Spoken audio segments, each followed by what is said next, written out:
Shri Jagannath trust सहायत Vishwamangal कामना कले दिव्यांग काउड़िया।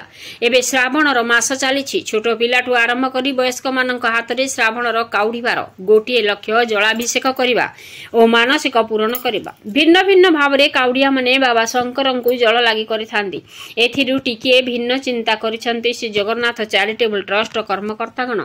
से माने दिव्यांग भाई मान एकत्रित कर जलाभिषेक कर नूतन प्रचेष्टा आरंभ करिसेंती।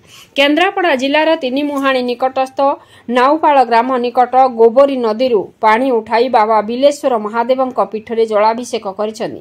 सेमानक पई ट्रस्ट पक्षरु समस्त सरंजाम जोगाई दिया जायछि। सेमाने तांकर 3 चकिया जान रे बसिथिले ओ काउडी भार धरिथिले। श्री जगन्नाथ चैरिटेबल ट्रस्ट कर्मकर्ता मान मिसी तांको जान को ठेली ठेली नहीं बाबांक पीठरे पहुंचीथिले। एहा परे तांको कांधरे कांध मिलाई टेकी नहीं बाबांक दर्शन कराइथिले। नंदा माने तांको नाम गोत्र बुझी जलाभिषेक करथिले। एही कार्यक्रम को केन्द्रापड़ा सहरवासी माने देखि आश्चर्य होइथिले। किछि किछि लोके कहउथिले सतरे मानविकता बंची जड़े मार दिव्यांग पुत्र आज जलाभिषेक करथिले। एहा परे से मां लुह छल छल आखिरे कहिथिला आज मोर दीर्घ 28 वर्षर आशा पूरण हैला।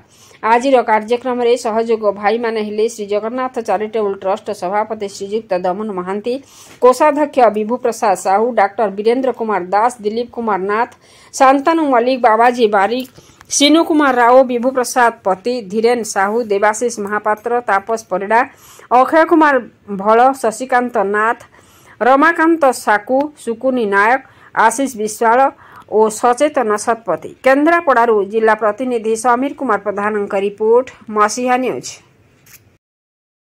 आपण मसीहा न्यूज यूट्यूब चैनल को सब्सक्राइब कलेनी कि जदि करिनाहंती एबे करिनियंतु। एहा सह मसीहा न्यूज रो फेसबुक पेज को और ट्विटर को फॉलो करंतु। ता सह मसीहा न्यूज रो ऐप आसी गलानी। निज मोबाइल रो प्ले स्टोर रो डाउनलोड करनियंतु। जय जगन्नाथ।